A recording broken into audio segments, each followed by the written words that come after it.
is up, YouTube? So today we are talking about 15 jazz drummers you absolutely have to listen to, and also where you can listen to those 15 drummers. Now, before I go through this list of 15 jazz drummers, this is in no particular order. I don't think this is the order of like best to worst or whatever. And I obviously know that these are not all of the jazz drummers on planet Earth or anything like that. This is just 15 jazz drummers I really believe, are all saying something super unique on the drums, and 15 albums that I think represent their playing, kind of my favorite parts of their playing. I get it, there's gonna be people you think I left off, and there's gonna be albums that you think are more representative of who they are, whatever. This is a matter of opinion, but these are 15 jazz drummers I think that everyone could really, really benefit to listen to. Big reason behind doing this video is because, you hear about jazz and it's this huge genre, and if you haven't really done a lot of listening to jazz, it can be hard to get into it, and as a drummer you hear that this drummer's the best and this drummer's the best or whatever, but you don't really know how to listen to them, so you end up getting compilation albums and you're confused or whatever. So this is just to help out anyone who maybe wants to get further into jazz or is just starting out and wants to know, I've heard of all these drummers, now where can I actually listen to them? Hopefully this is a little cheat sheet to get you there. And if you want to know the list of 15 and you don't want to watch this whole video, I think you should, but list is down in the description. You can see all these drummers and the albums I mentioned they play on. So here we go with number one. Number one is Tony Williams. Tony Williams is extraordinary, and the album that I recommend everyone check out to hear Tony Williams playing is a Miles Davis album called 4 and More. It's extraordinary. Tony Williams is like 17 or 18 or 19 during the recording of that album, which is absolutely insane. And this is just a really, really fun album. You can hear how much fire Tony Williams brings to the drums. And, you have Herbie Hancock on piano. Just a ton of legends. Really, really good album to check out. And, they play a bunch of standards, but in, some kind of unique takes. So Tony Williams, 4 and More by Miles Davis is a great place to start. Drummer number two, jazz drummer number two that you have to check out is Brian Blade. Brian Blade is, a legend. I actually had the privilege of meeting him. I talked about that on my podcast a couple weeks ago. He has such a unique voice on the drums, which is why I think every drummer should be listening to Brian Blade. But the album that I picked as kind of my favorite playing of Brian's is the album called Trilogy by the Chick Corea Trio. That's Chick Corea and Christian McBride and Brian Blade, and it's kind of it's called Trilogy because there's kind of like 3 movements to the album. They play some standards, they play some Chick Corea songs, and then they play some like classical type kind of avant-garde crazy stuff. Definitely worth listening to. Brian is on fire in that album.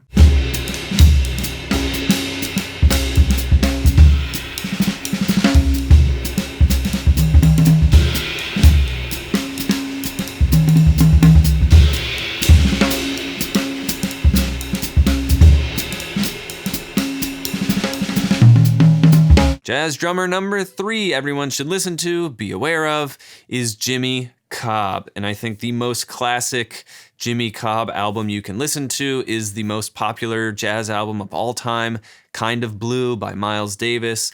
You've probably heard several of the songs off of that. So What, Freddie Freeloader, It All Blues is an amazing album. And yes, it's kind of like mainstream and everybody's heard of Kind of Blue, but if you listen to Kind of Blue and then you compare it to 4 and More with Tony Williams, you're getting the first and second great quintet vibe there of how varied Miles Davis as a band leader and as a composer was, how big a difference there was between the eras of Miles Davis and Jimmy Cobb. That album, his playing is just super swinging and incredible on that album. So check it out. Jazz drummer number 4 everyone should listen to is Elvin Jones. Elvin Jones is amazing, and the album I picked, kind of like some of my favorite playing of his, is from the album Speak No Evil, which is a Wayne Shorter album.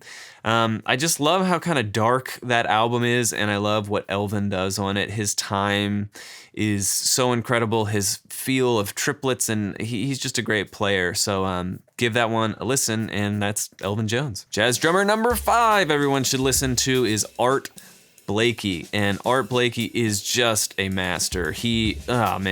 I love his playing so much. And if you really want a great super swinging album to listen to, Art Blakey and the Jazz Messengers, Moanin. That is a great album. It's got the song Moanin on it, which is one of my favorite all-time jazz songs. I know that seems like a basic choice or whatever, but it's just an extraordinary song, and Art Blakey's feel, those buzz rolls he plays are just extraordinary. So that's number 5, Art Blakey. Jazz drummer number 6 people should check out. So this list is comprised of not just like legends. I've kind of gone over some like very legendary, historic jazz drummers, Brian Blade being a little more recent. But this list is comprised of a lot of people, both new and old, that I think have unique voices, and someone that I think has a unique voice on the drums. And not as many people have heard of him is Ulysses Owens Jr. Ulysses Owens Jr. is, like I said, a newer guy. He's still been around a while, but he's a fantastic player. His brush playing is so incredible. Like, his technique is extraordinary, and I just love his sound on the drums. You can hear him on the Christian McBride trio album, Out Here. It's a great album. The Christian McBride trio is really, really fun to listen to. They play all kinds of stuff, but they have an arrangement of Cherokee that is lightning fast and super fun to listen to.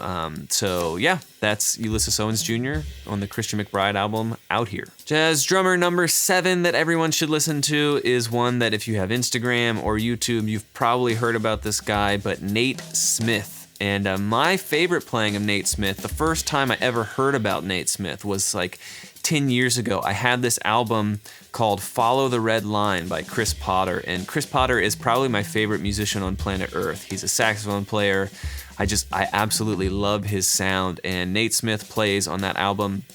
And this is definitely not a straight ahead jazz thing. It is a more modern New York jazz sound. It's kind of funk and jazz and all these different things thrown into one, classical. It's all these things thrown into one. But yeah, I think that it's an extraordinary album. I love Chris Potter, and Nate Smith's playing on it is just amazing. The way he supports that band. It's an interesting arrangement of that band. It's a saxophone player, a drummer, a guitar player, and a Rhodes player who's using his left hand as, kind of the bass. So it's a really, really cool quartet, and an album that everyone should check out with Nate Smith.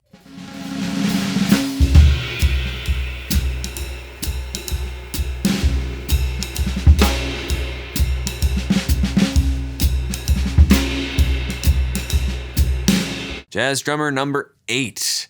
Everyone has heard of this drummer, and it can be hard to, when you hear of, like I said, when you hear these popular drummers, it can be hard to say, like, where do I start with them? But Vinnie Colaiuta is jazz drummer number 8, I think everyone should listen to. And yes, Vinnie has played a lot of stuff, not just jazz, and a lot of the stuff he plays is fusion and whatever. But some of my favorite playing of Vinnie's is on an album called Downright Upright by Brian Bromberg. Brian plays, some awesome upright bass on the whole album. And again, this is more in the fusion funk leaning. It's not so much straight ahead playing, but I really, really love Vinnie's playing on it. And it's maybe a little more subtle take on Vinnie's playing than, some of the Attack of the 20-Pound Pizza or whatever that song is.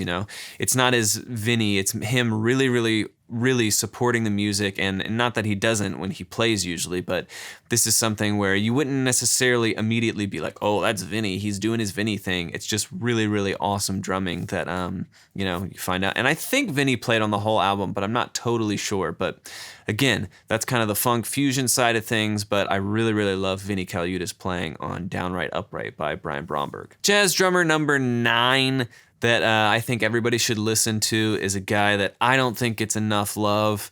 It is Paul Motian, and he was the drummer for the Bill Evans Trio, and I think the best album I can point people to is the Village Vanguard recordings. Sunday at the Village Vanguard is my favorite, personally. Paul Motian is such an amazing drummer, and when you listen to the Bill Evans Trio, it's almost like you don't even notice there are drums there.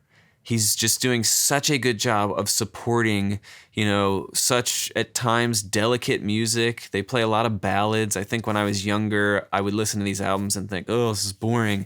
But when you really dig into Paul's playing, you start to realize, wow, how is he doing what he's doing? He's playing brushes. He's one of the best brush players to listen to because he was so creative with it. Rarely is he ever playing just ding, ding, ding, ding, ding on the brushes. He's playing a lot of stuff. He's not just putting his hi-hat on 2 and 4 and stomping that. He's playing his hi-hat in places where no one should be able to, but Paul Motian can do it in a way where it supports the music and it sounds amazing. So Paul Motian is drummer number 9 that I think everyone should listen to if they're looking to get into jazz. Jazz drummer number 10 that I think everyone should listen to is one of my favorite jazz drummers. If you've seen the movie Birdman, you know about his drumming, whether you know it or not. And this drummer is Antonio Sanchez. And his work on the album Migration, it's a solo album that he put out. Again, has people like Chris Potter and Christian McBride on it.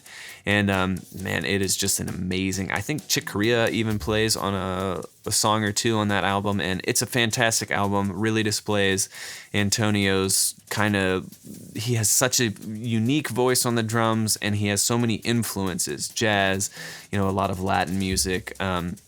He's just a fantastic player. And so Migration, the album that he put out with his group, or if you haven't listened to the Birdman soundtrack or you haven't seen it, man, you really should do it. It's like the best drummer. It's the best drummer movie that's not about the drums ever. So Antonio Sanchez is jazz drummer number 10 that I think everyone should check out. All right, we're getting into the final 5 jazz drummers that I think everyone should be checking out, listening to. And drummer number 11 is one that, again, has a lot of popularity is a newer drummer and has a lot of popularity on Instagram, YouTube, all that stuff, doing really, really cool things, and that is Mark Guiliana. And I consider it jazz, but this is definitely not straight ahead jazz, but some of my favorite Mark Guiliana playing comes on the album Taming the Dragon by Mehliana. I think I'm saying that right, Mehliana. It's Brad Mehldau and Mark Guiliana. It's a duo, and that album is very electronic, very out there, really complex harmony, and a lot of cool things going on in the drum world. And it's just one of my favorite performances of Mark Guiliana. And it's crazy to think that all the keyboards you're hearing is just one person. It's just Brad Mehldau making it happen. Insane. So that is jazz drummer number 11. I think everyone should check out Mark Guiliana on the Mehliana album, Taming the Dragon. Jazz drummer number 12. This is a person I actually met last year. I got to interview him for my podcast. I was super nervous, very uncomfortable, but it is Denis Chambers. And Denis Chambers is another one of these people that, yes, bleeds a lot into the jazz fusion, kind of not so much straight ahead, but funk, fusion, kind of a melding of a lot of different things. And one of my favorite albums that he has is Planet Earth. It was a solo album he put out, and he plays a little bit of brushes on it. Adam Rogers, one of my favorite guitar players, is playing on it a ton, composed a few of the songs, and it's just a really, really cool album. It's a lot of Denis Chambers being Denis Chambers, but you also, in a couple spots, hear him play brushes. You get to hear him play a lot of different things. So Denis Chambers is jazz drummer number 12 that I think everyone should check out, and Planet Earth, his solo album, is one that I think everyone should give a listen to. Jazz drummer number 13 is Ed Thigpen. This Ed Thigpen is also a brush master. I love Ed Thigpen's playing, and you can hear him on We Get Requests by the Oscar Peterson Trio. Oscar Peterson is a phenomenal piano player, and I think everyone should give that album a listen to. Oscar Peterson is just extraordinary, and I believe it's Ray Brown on bass on that album, and it's just fantastic. So give that a listen. That's jazz drummer number 13. Rounding into the final 2, jazz drummer number 14 is Jeff Hamilton. I absolutely love Jeff Hamilton. He is extraordinary. His brush playing is my favorite brush playing of any drummer on planet Earth. He's just amazing. Jeff Hamilton has a ton of albums, solo albums out with his own, I think, trio or quartet. give all of those a listen. It's a trio. Give all of those a listen. But his playing on "Don't Get Sassy," the Ray Brown trio album, is I just really, really love it. So Jeff Hamilton, he is a guy that you should absolutely check out. I got to see him play at PASIC last year or the year before that, and it's just amazing. He's one of the only players I know that can have a sizzle China cymbal and on a jazz gig, no less, and have it just be the best choice ever. So the China cymbal is something that I love to play.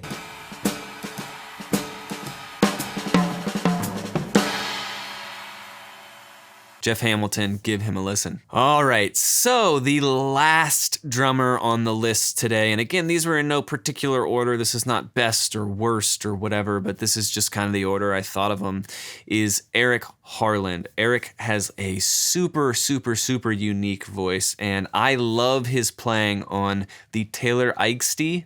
I hope I'm saying that right. He's a phenomenal piano player, but the Taylor Eichste album, Let It Come to You. So many cool arrangements of songs on there. There's an arrangement of Caravan on that album that is just mind-blowing, and Eric Harland's playing on that album is phenomenal.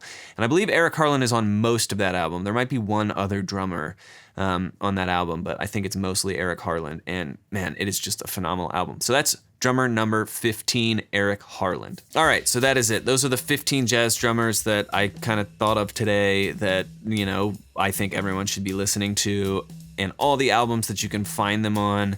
Again, this is not a list of best or worst or whatever. This is just a list of 15 people. So if you're looking for some new albums to listen to, or you're looking to get into jazz for the first time and you want to listen to some albums with phenomenal drumming, these are great places to start. So again, all of those drummers are listed in the description. If you're also interested in jazz, I have some other YouTube lessons in the description that are more jazz-based that I've posted in recent, last few months, years, whatever. So check those out there. And yeah, if you like this video, go ahead and hit subscribe, smash that like button if that's a feature you take advantage of on YouTube. I don't really know what it does, but people say it's good. So go ahead and hit that like button, hit subscribe to the channel. Ding that notification bell. I'm coming out with videos every week. And yeah, put down in the comments, who is your favorite jazz drummer and what is your favorite album of their playing? And that's it for this one. I will see you guys in the next one.